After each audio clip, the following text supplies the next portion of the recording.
What's up, guys? I've been watching some queer movies for the last couple of days, and this one I will have to give an 8 out of 10. It's about a young woman named Charlotte who is an excellent prodigy on the cello, and she goes to China in order to find this young woman named Elizabeth to stop her from being Anton's next pet project. Now, it wasn't really a cutesy type of queer movie. It was a thrilling and not really gory type of movie, but all in all, I enjoyed it.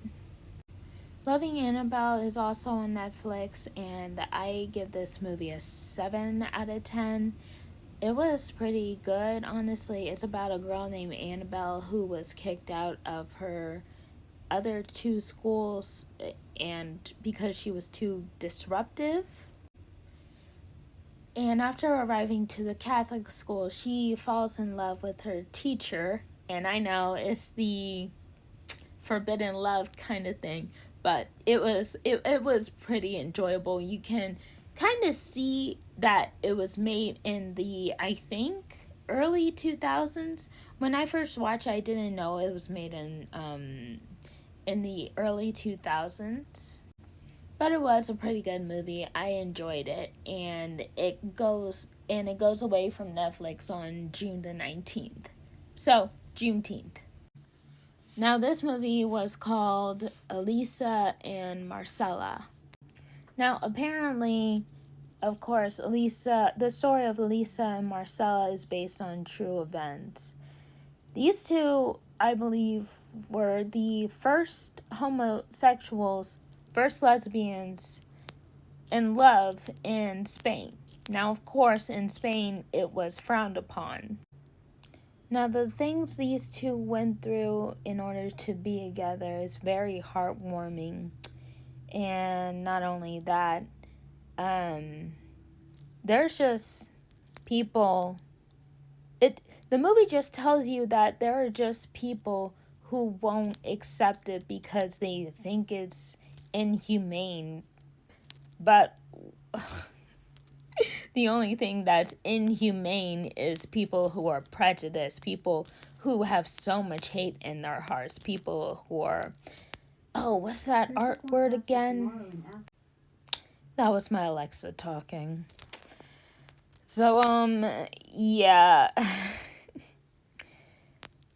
So, what Elisa, Marcella, and the other movie called Loving Annabelle have in common is that just because there's so many people who don't accept your love, there will also be people who will mind their own business and who will not see you as monsters or anything like that. They'll just see you as people.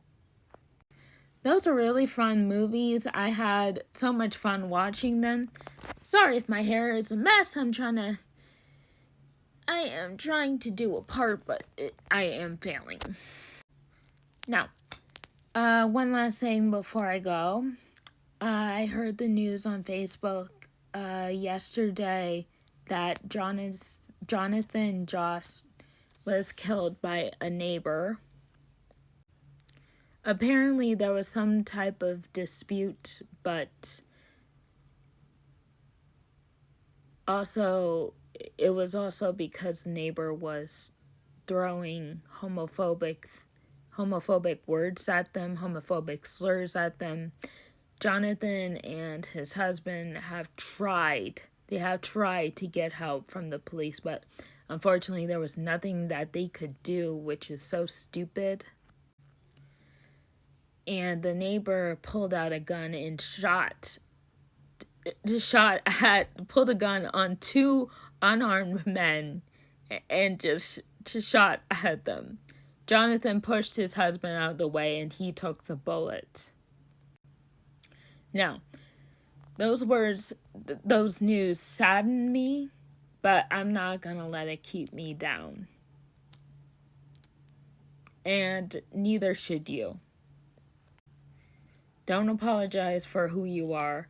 Don't apologize for you're being disabled or being queer or the color of your skin, because I'm not going to. I'm not going to apologize for being born black. I'm not going to apologize for having colored hair and loving purple. I'm not going to apologize for being myself and being what I'm into, even though there are other people who think it's weird or not normal or whatever. I never liked that word normal. I hate that word. I'm just going to keep being me. And yeah, I'm not going to apologize for my autism. I'm not going to apologize for being who I am. I'm not going to apologize for any of it. So I hope Jonathan's husband is doing as well as he can be.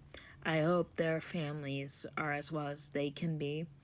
I hope justice is brought down on that neighbor who is just filled with hatred. And you all stay safe. Bye.